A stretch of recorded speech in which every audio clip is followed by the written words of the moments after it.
everybody, Poncianinho here, preparing another vlog for you. This is vlog number 7 now, okay? For this vlog, I would like to talk about music, but I am sure we're gonna have many vlogs about music and different parts of Capoeira music. I want to start talking about music more specifically, about practicing music. Anybody, and this is going to be for anybody who has practiced capoeira for some time now and feel that maybe you have not practiced enough music together with your training. So yet again, this will be a video about inspiration, a video that should make you feel like, you know, sometimes you might just need to hear from someone that has some experience, something that make you think that makes sense to me. And when something makes sense to you, we tend to embrace more, of course. When it makes sense, when you are in doubt, or when you're not sure, or when you haven't thought about, then you don't know the mechanism behind. But when it's something makes sense, it's clear, you go, right, that's what I'm going to do. So hopefully that's going to help you. Anybody who has not practiced music for a while, the best advice I can give to you guys is to cut or stop with any idea that maybe it's too late, or that you cannot do, or maybe it's not my thing, I don't have talent for that, but I like capoeira for the movements only, or I like capoeira more for training, I don't like music of capoeira. I will always have to debunk anybody who says that. Now, I do appreciate that some people, at least for some times in their career, like myself, they are not so passionate about music the same way that they are with movements. I can tell you many times in the past where I liked capoeira music, but it wasn't, if you ask me many years ago, it wasn't the biggest love of my life in capoeira training. It was the movement. It was training capoeira, playing in the roda, especially when you're younger. That tends to be the case. Berimbau was something I always, because I did from so early on, not such a young age, then I didn't even think, is this something I'm passionate about? I just did the berimbau, and he played the berimbau. And perhaps it's better to just play and do things, whether you are passionate or not, because then after many years, that practice that you're doing, with or without passion, will indeed turn into a good craft, and you might start to appreciate. Now that's a really important point for me.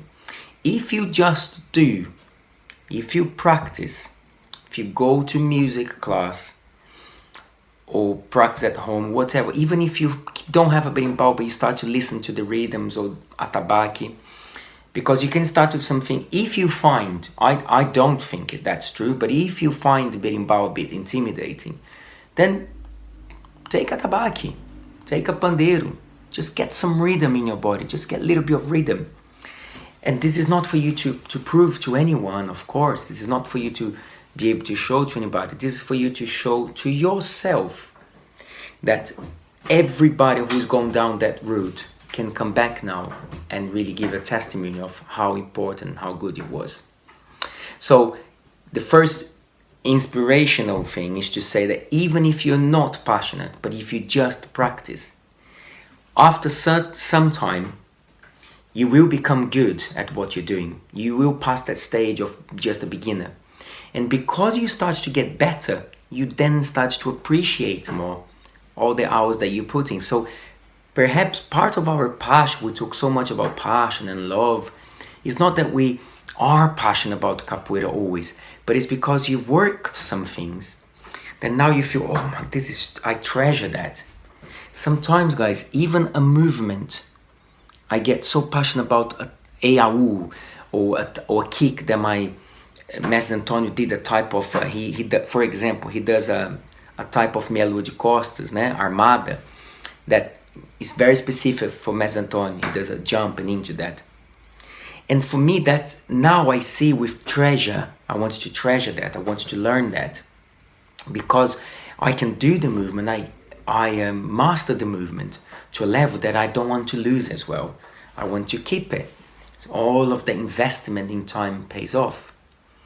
So my first advice for this quick quick blog is for you to really embrace the fact that capoeira music will make you play, will make you move different and better.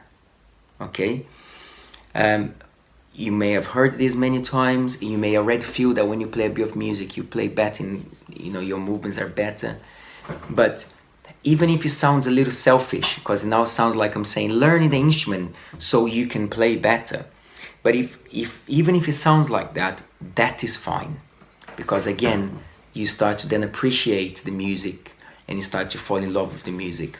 Sometimes there might be something that you fall in love later, or you become more passionate about when you actually realize that that thing or that person or that type of practice deserves that respect, deserves that giving it back, because it's giving so much to you. So that's what I would say. I want to do other vlogs about techniques, now other more classes vlogs. The good thing about these vlogs, guys, is that I have the recording. I can go back to another vlog and say, oh, I spoke about music in that one, so let me do another one now with some techniques for those people that I was talking about. But also imagine coming to a point where with confidence you are in a roda and someone is playing the atabaque, and after a while, of course, indeed the berimbau, pandeiro, and after a while that person wants to play in a roda, and you with confidence you can say, would you like me to play that? And you can sit down and play. I can tell you so many things that being able to play music to a basic level even will give you so much pleasure, so much joy. The idea you can help the roda take an instrument from someone and play. And another point here, you may hear a lot of people now, they want baterias to be really good and really powerful. I understand that. I understand teachers that do that. One, because that makes you practice more, right? Some teachers in Brazil, so they're quite harsh. They expect bateria to be always good. I understand that.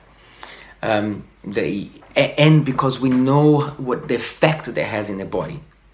When you are in a good bateria, guys, and there's a good music, it does something to our performance. We play in a way that, we play different, and we get addicted to that. We go, oh, that was the good music.